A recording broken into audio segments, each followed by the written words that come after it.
오늘 우리에게 주시는 하나님의 말씀 아모스 4장 1절부터 13절까지 말씀입니다.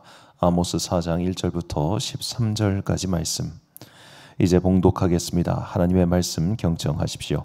사마리아 언덕에 사는 너희 바선의 암소들아, 이 말을 들어라.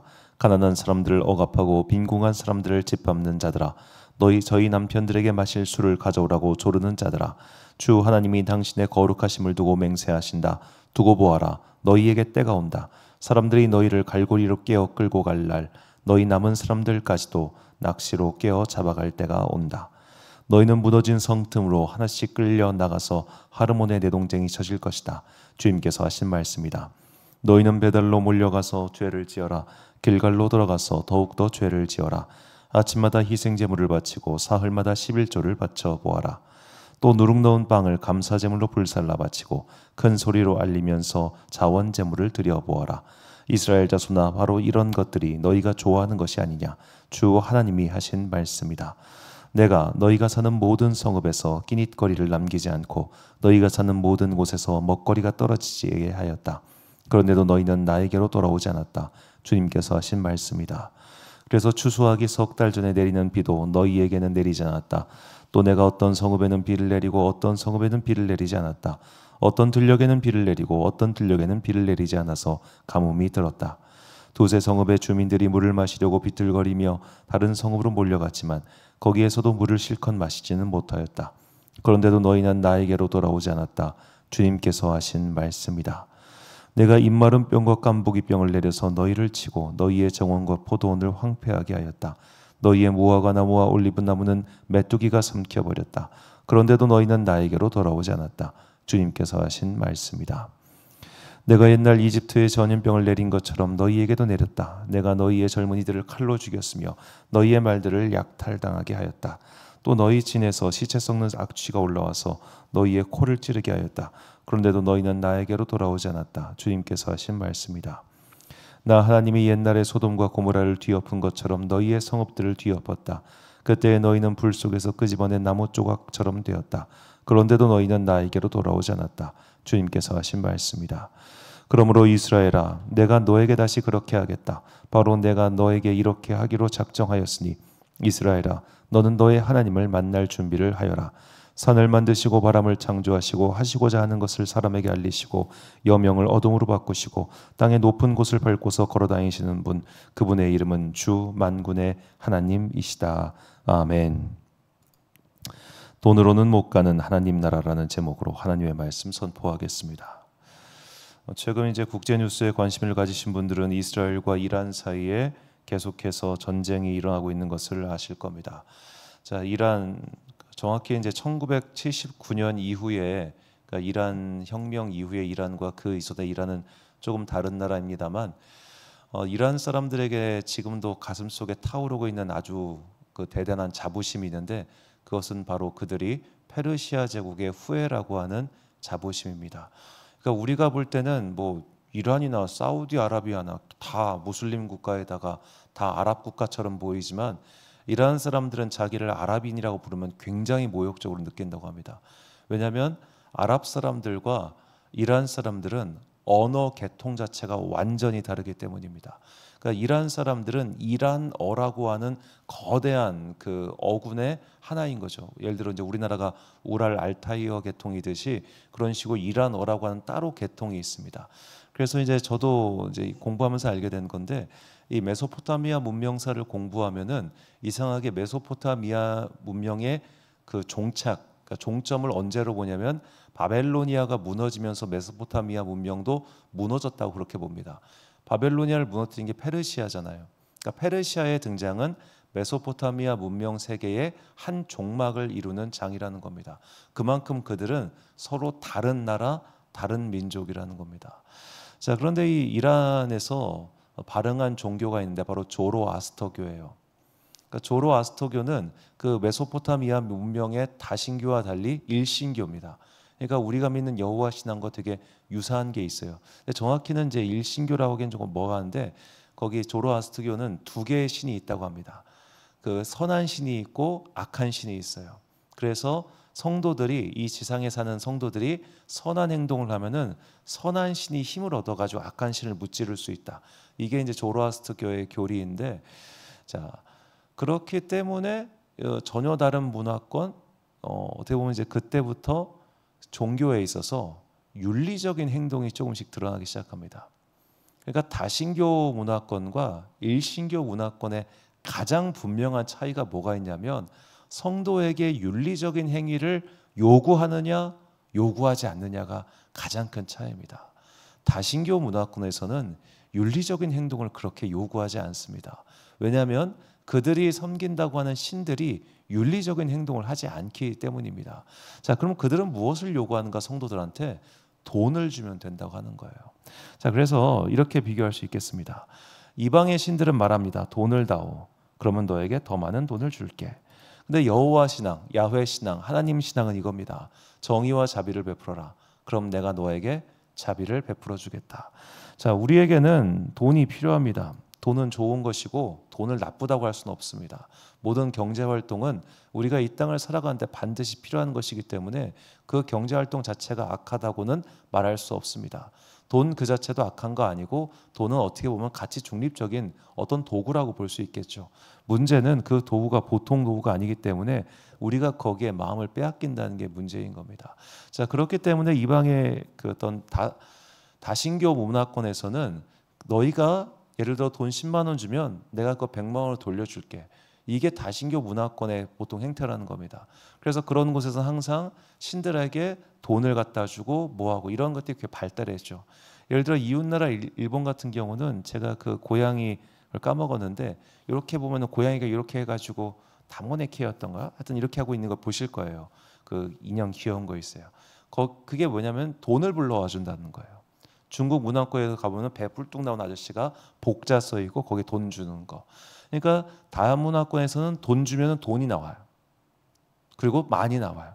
그러니까 돈을 달라는 거예요. 네가 나한테 줄 수 있는 건 돈이에요. 그리고 내가 너한테 줄 수 있는 것도 돈이에요. 아주 관계가 명확하죠.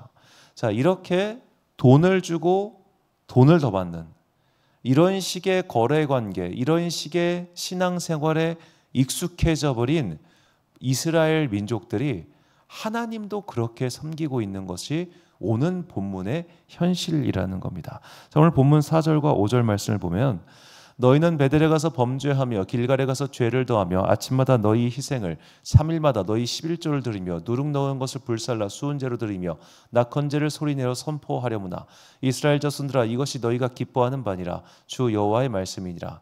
자, 저것은 이제 저자가, 그러니까 선지자가 그들의 행위를 조롱하면서 하는 말인데, 자, 너희들은 아침마다 희생제사 드리지 3일마다 11조를 드리는구나. 야, 누룩 넣은 것을 불살라 수은제를 드리고 낙헌제까지 드리는구나. 그래, 한번 잘해봐라 이거예요. 결국 뭐냐, 너희의 행실을 변화시킬 생각은 요만큼도 없이 다신교 신앙을 섬기듯이 그저 나에게 헌금만, 그저 나에게 돈만 주면 내가 너에게 돈을 다시 돌려줄 거라 그렇게 생각하는구나. 나는 너희가 생각하고 있는 그런 신이 아니야. 이것이 오늘 본문에서 선지자가 선포하고 있는 하나님의 모습입니다. 내가 10만 원을 드리니 나에게 100만 원을 돌려주겠지. 내가 100만 원을 줬으니 나에게 최소한 500만 원어치의 평안을 줘야겠지. 자, 이런 식으로 돈을 드림으로써 그 돈값을 하도록 만드는, 어쩌면 그 돈값을 요구하는 그런 믿음의 행태들, 그런 신앙의 행태들에 대해서 선지자가 준엄하게 꾸짖는 겁니다. 내가 너희에게 원하는 것은 돈이 아니다 라고 말이죠. 이것은 이미 사무엘 선지자를 통해서도 우리에게 주신 바 말씀입니다. 사무엘상 15장 22절과 23절 말씀, 유명한 말씀인데 제가 읽어드리겠습니다. 사무엘이 이르되 여호와께서 번제와 다른 제사를 그의 목소리를 청종하는 것을 좋아하심같이 좋아하시겠나이까. 순종이 제사보다 낫고 듣는 것이 수장의 기름보다 나으니 이는 거역한 것은 점치는 죄와 같고 완고한 것은 사신 우상에게 절하는 죄와 같음이라. 왕이 여호와의 말씀을 버렸으므로 여호와께서도 왕을 버려 왕이 되지 못하게 하셨나이다 하니. 자, 하나님께서는 우리에게 돈 달라고 하시는 분이 아니라 너희가 나를 따라서 공의와 자비를 베풀어라, 그렇게 말씀하시는 분이시라는 겁니다. 자, 이것이 우리 현대를 살아가는 그리스도인들에게 굉장히 어려운 부분입니다. 왜냐하면 우리의 삶의 사실상 90%는 경제활동과 굉장히 밀접하게 관련되어 있기 때문입니다. 우리는 경제활동을 하면서 사람을 만납니다. 경제활동을 하면서 관계를 쌓아갑니다. 그렇기 때문에 이 경제활동과 그리고 정의와 자비를 행하라는 이 두 가지는 되게 어려운 부분이 있어요. 어떤 부분이냐면 시간적 한계를 맞이하게 됩니다. 자, 예를 들어 우리가 흔히 생각할 수 있는 내 삶에서 정의와 자비를 실천하는 것이 무엇이 있을까요? 어떤 기관이나 어딘가에서 봉사를 한다고 생각해 봅시다. 그것조차 다 비용입니다. 사실 우리의 모든 행위는 어떤 면에서는 돈으로 환산이 가능한 시대죠. 이게 화폐 경제입니다. 그러니까 구약 시대 초창기까지만 해도 화폐라는 게 존재하지 않았습니다. 그저 금에 무게를 달거나 무게를 다는 시기였죠. 그러니까 초기 화폐 자본이라고 해야 될까요? 이 화폐 자본이 등장하기 시작하면서부터 문제가 생기는 게 어떤 문제가 생기냐면 너의 돈과 나의 돈이 비교가 가능하게 됐습니다. 자, 그러면서 더 많은 자본을 들이는 사람은 더 훌륭한 사람, 이것을 적게 들이는 사람은 덜 훌륭한 사람, 이렇게 됐죠. 자, 이런 화폐 자본 경제에 익숙해진 우리는 오늘날 내가 하는 모든 행위가 화폐 단위로 환산이 가능해진 세상에서 살고 있기 때문에 우리는 믿음 생활과 헌금 생활을 일치시키는 경우가 참 많아요.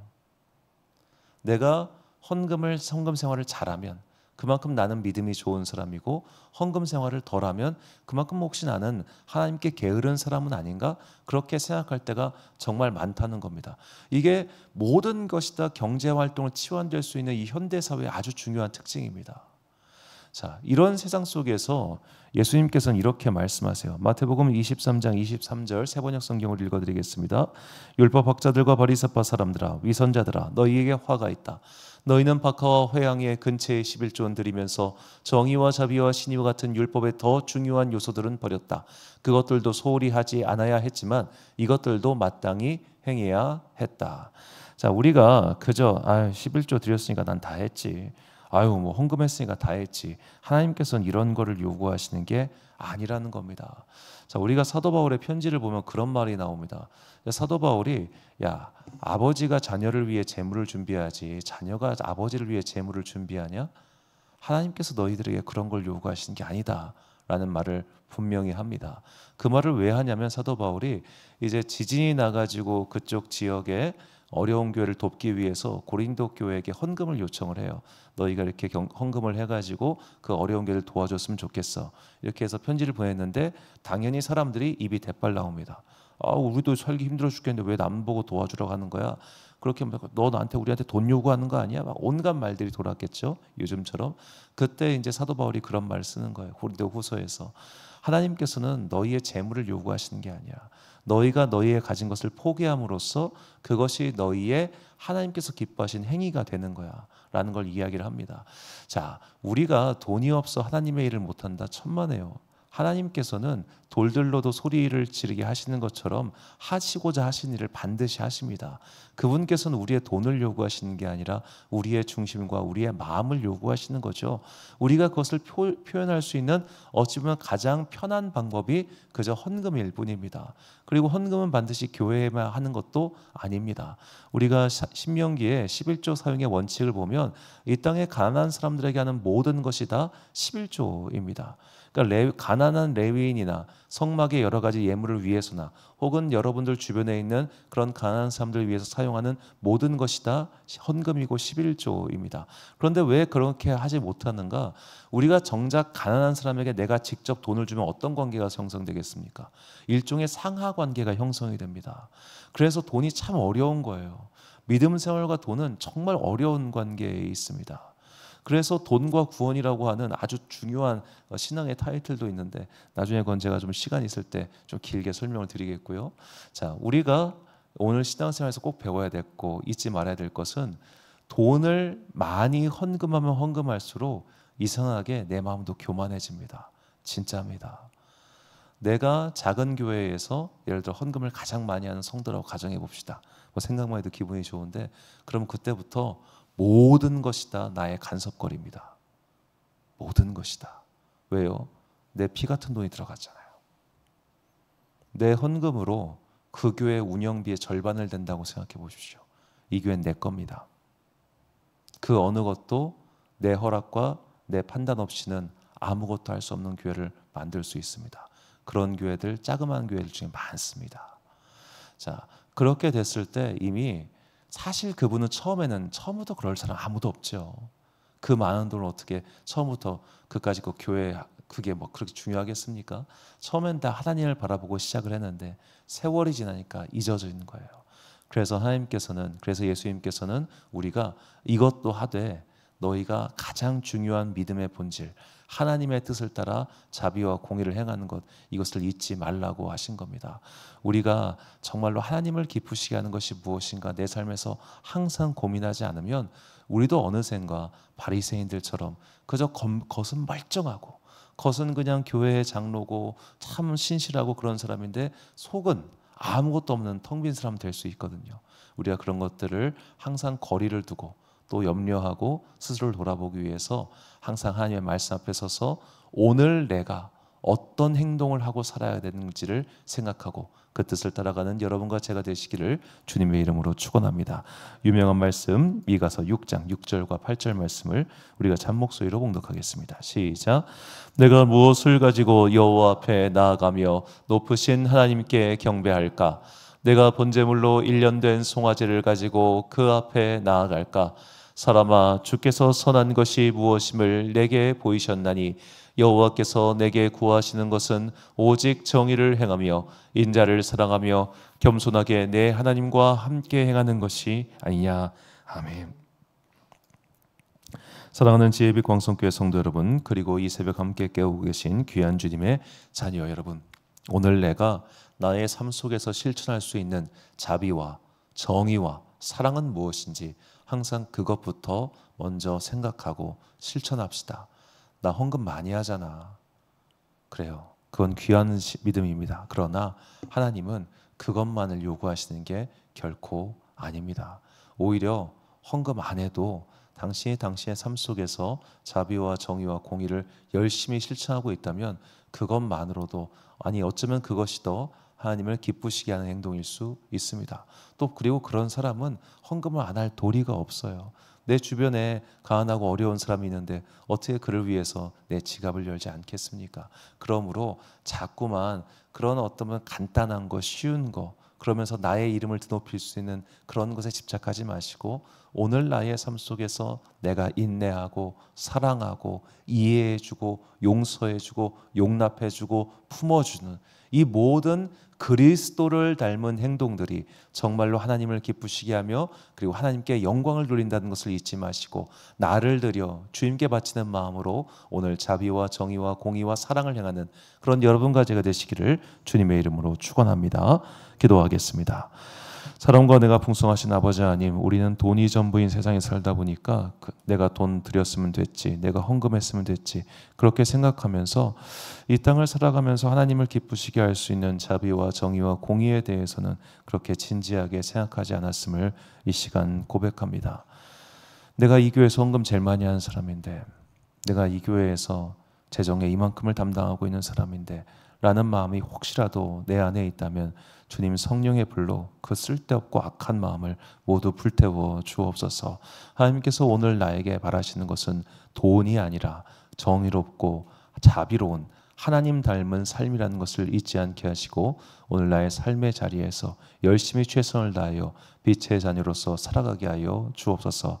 한 주의 중간인 수요일입니다. 오늘도 오전에 함께 모여서 기도하는 모든 성도들 가운데 복과 은혜를 내려주시고 예배를 통하여 말씀을 알아가는 즐거움과 하나님을 깊이 만나는 그 행복이 우리 가운데 넘쳐 흐르기를 간절히 소망하오며 이 모든 말씀 우리 구주 예수 그리스도의 이름으로 기도드립니다. 아멘.